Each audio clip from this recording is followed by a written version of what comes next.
I was having one of those nights where everything just felt calm.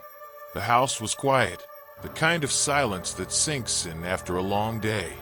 I had settled into my routine, not really expecting anything unusual. That's when my phone rang. It was a number I didn't recognize, but something about it made me answer. "Hey, it's Marcos." For a second, I didn't register the name. Marcos. I hadn't heard from him in years. We used to be close back in school, but life took us in different directions. Hearing his voice after all this time was strange. He sounded off, almost rushed, like he needed something. "Listen, I'm in town for a bit." I was thinking, maybe I could stop by for a quick catch-up. It was late, and I was tired, but there was something in his voice that I couldn't shake. He sounded desperate, maybe? I don't know, but I agreed before I could think about it too much. "Sure, come over," I said, though I wasn't entirely sure why. I hung up, feeling a weird sense of unease creeping in. It wasn't like Marcos to call out of the blue, and something about this just didn't sit right with me. Still, I told myself I was overthinking it. Maybe he was just passing through and thought of me. As I waited for him to arrive, I couldn't shake this nagging feeling that something was about to change, but I had no idea how much. It wasn't long before I heard a car pull up outside. The headlights cut through the living room window for a moment, casting long shadows across the walls.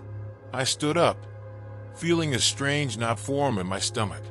When I opened the door, there he was, Marcos, but not the Marcos I remembered. He looked different, pale, gaunt even. His eyes seemed sunken, dark circles under them like he hadn't slept in days. He wasn't smiling either, just staring at me, as if he was trying to figure out if I was really there. "Hey," I managed to say, trying to sound casual. "It's been a while." "Yeah," he muttered, stepping inside without waiting for an invitation. His voice was low, distant, like he was already distracted by something else. I closed the door behind him, the weight of the moment pressing down on me harder than I expected. We sat down in the living room. Marcos didn't seem interested in catching up on old times. He kept glancing around the room, his eyes darting to the dark corners, as if he expected something to be hiding there. "You all right, man?" I asked, my voice breaking the heavy silence that had settled between us. He didn't answer at first. He just kept staring, his fingers tapping nervously on his knees. Finally, he looked at me, his eyes locking onto mine. "I've got a problem," he said quietly, "and I don't think I can deal with it alone." I felt a chill run down my spine. His tone, his expression. It wasn't just stress. It was fear. Real, palpable fear. "What kind of problem?" I asked, leaning forward, trying to read his face. Marcos hesitated. His eyes shifted to the darkest corner of the room again before he whispered, "I'm being followed." He looked away as soon as the words left his mouth. But I saw it. The fear, the exhaustion. It wasn't just in his voice. It was in every movement, every breath. Something had him on edge. And now, it was starting to put me on edge too. The room felt colder after Marcos said those words, like the temperature had dropped by several degrees. I tried to brush it off, but I couldn't. Something was wrong, and the way Marcos kept glancing at the shadows wasn't helping. "Who's following you?" I asked, half expecting some explanation about a person or an old grudge, but his answer wasn't anything I could have expected. "I don't know who or what," he said, his voice barely above a whisper. He leaned in closer, his eyes wide and frantic. "It started a few months ago. I went to this séance with some friends. We were just messing around. Didn't think it was real, you know. But ever since then, something's been following me." I couldn't help but raise an eyebrow. "A séance? Really?" I was tempted to laugh it off, but the look on his face stopped me. He wasn't joking. Marcos was deadly serious, and his fear was starting to creep into me. "What do you mean, something's following you?" I asked, trying to keep my voice steady. At first, it was small stuff, he continued, his eyes darting toward the hallway.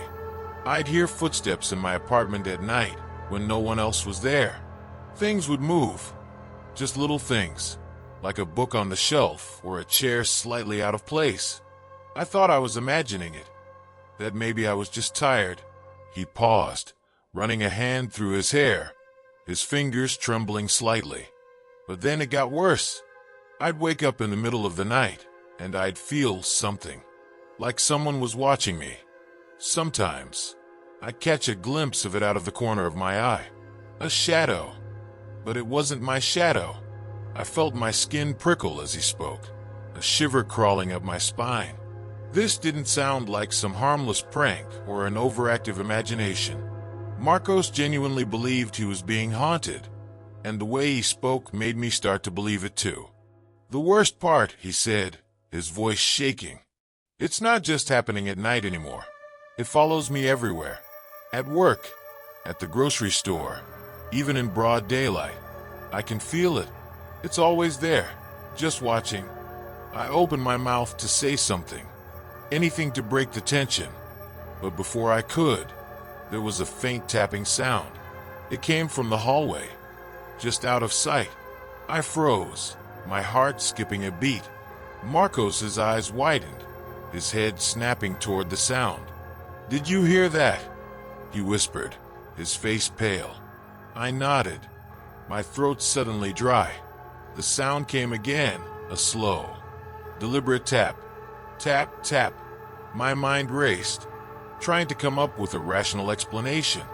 Maybe it was the house settling, or the wind outside, but it didn't feel like that. Marcos swallowed hard, leaning closer to me.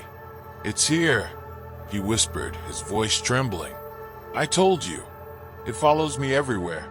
The tapping continued, steady and deliberate, echoing down the hallway. Each tap sent a jolt of fear through me. I could feel Marcos next to me, his breathing shallow, his body tense. Neither of us moved, like we were waiting for the next thing to happen. I didn't want to believe it. There had to be a logical explanation, a creaky floorboard, or maybe an animal outside. But deep down, I knew something was wrong.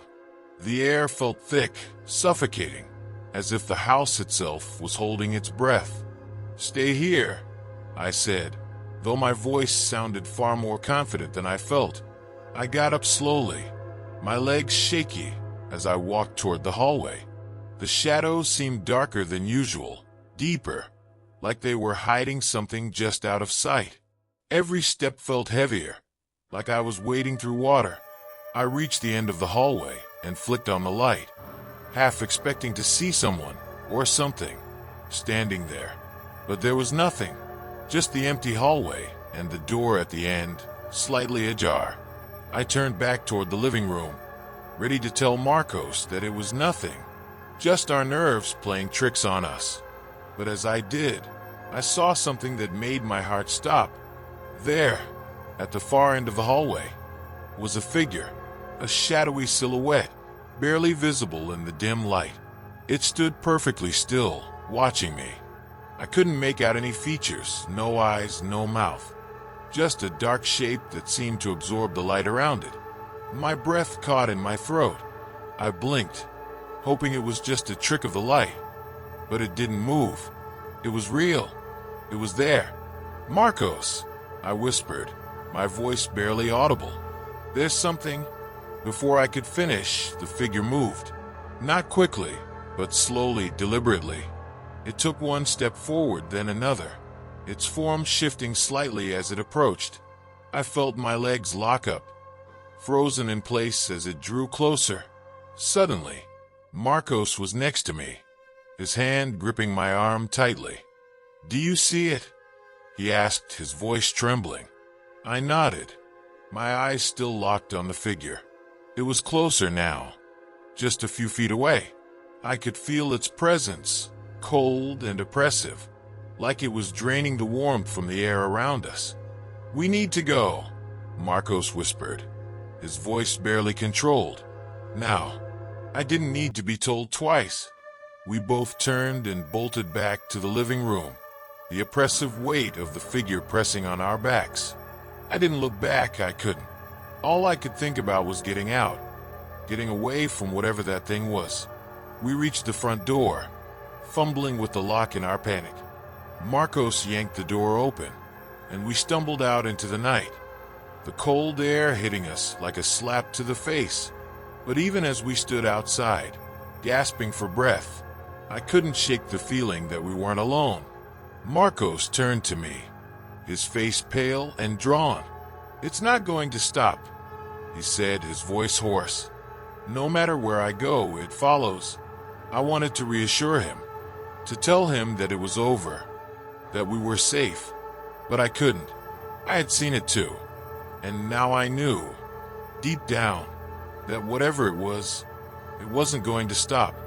We stood in the cold, our breaths visible in the night air, the weight of what we had just witnessed pressed down on us, making the silence between us feel unbearable.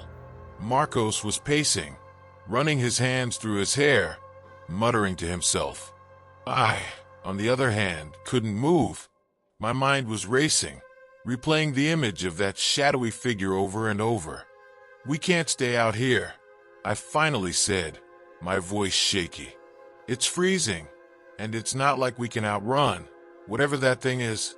Marcos stopped pacing, turning to me with desperation in his eyes. "Then what do we do? I can't go back in there. I can't. It'll find us again." I swallowed hard, trying to come up with a plan. We couldn't just run away. Something told me that no matter how far we went, it would follow. And I was right. It had latched onto Marcos, and now it seemed like it had latched onto me too. "There has to be something," I said, more to myself than to Marcos. "Did you try anything before? Sage? Salt? Anything like that?"